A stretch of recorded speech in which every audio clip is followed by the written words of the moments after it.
Apanda lizapangitsa kuti ndondomeko ya chuma cha boma ikwere ndi 543.9 million kwacha, zomwe zapangitsa kuti ndondomekoyi ichoke pa 3.78 trillion kwacha kufika pa 4.33 trillion kwacha. Iwo atinso ngongole ya dziko lino yafika pa 12.56 trillion kwacha kuchoka pa 10.60 trillion kwacha, kamba kakugwetsedwa kwa ndalama ya kwacha ndi 44 kwacha pa 100 kwacha iliyonse. Apa nduna yati boma lakweza ndalama ya ndondomeko ya malipiro mchaka cha boma cha 2023 mpaka 2024 kuchoka pa 900.44 billion kwacha kufika pa 980 billion kwacha. Iwo tizachitika pofuna kuchepetsa ululu omwe anthu maka kugwira ntchito mboma akumva kutsata kugwa mphamvu kwa ndalama ya kwacha. Iwo atinso agwirizana ndi World Bank yomwe iwo athandize ndi ndalama yokwana $20 million yomwe ndi pafupifupi 34 billion kwacha yogwiritsa ntchito pogulira chimanga. Apanda fotokozanso kuti dziko lino likupulumutsa ndalama zokwana 4.2 billion kwacha kutsatira ndondomeko zomwe akhazikitsa monga kuletsa maulendo akunja mwa zina. Nduna yatinso ndalama zonse zomwe atazilandire kuchokera kwa abwenzi a dziko lino kutsatira kulandira ngongole kuchokera ku bungwe la International Monetary Fund IMF ndi pafupifupi $240 million kufikira mwezi wa March 2024. So chimene chikutanthauza kuti tili ndi ndalama zimene anthu anena kuti budget yanuyo takupatsani ndalama izi. Komanso tili ndi ndalama zina zimene anena kuti tibwera kukapanga ma project kwanuko ndalama zake ndizi. Zotanthauza chani? Tawuza Amalawi.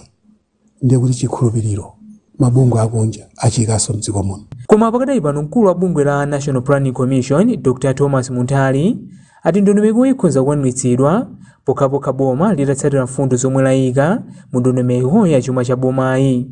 Ndondomeko imene apereka minister ndi yabwino kwambiri. Komano ndiofunika kuti tisatire bwinobwino kuti zimene anena mmene munja zitheke. Andi chimodzi chimene tikuyenera kuti boma makamaka Ministry of Finance achite ndichionesesa kuti amene akupatsidwa udindo otaonesesa kuti mwachisanzo ma industrial parks ayende bwino, ma mega firms ayenda bwino, za migodi ziyende bwino, apasidwe ndalama zokwanira. Zipani zotsutsa nyumba ya malamulo komanso aphungu onse azayamba kuyankha pa ndondomekoyi kuyambira lachitatu sabata ino. Kuchokera mu mzinda wa Lilongwe malo mwa Mzati ndine Austin Katunga.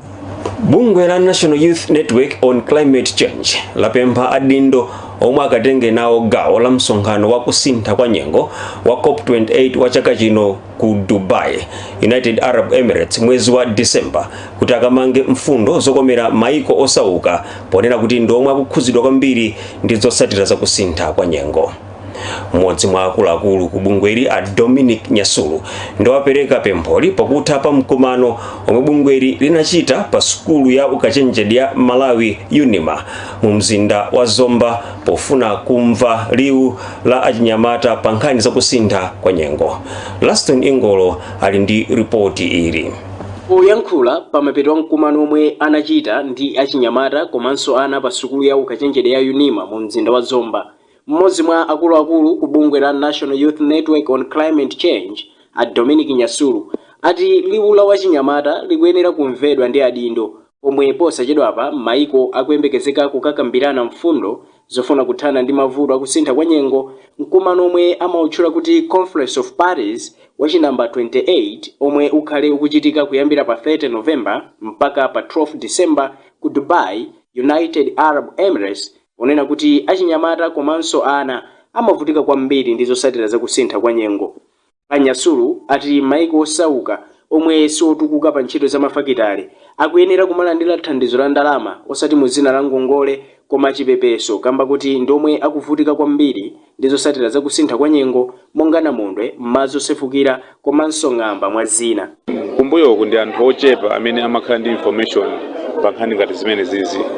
Koma panopo aliyense ndithu tikufuna kuti msonkhano umenewo kapena zokambirana zimene zimachitika kuzera mkop kaya wakumuzi wachinyamata wokalamba ndi wina aliyense akhale kuti akuzitsatira chifukwa chakuti tikhale ndi mkwiyo chifukwa chakuti zaka 28 koma mavuto akuchulukirabe, ndeno tikufuna kuti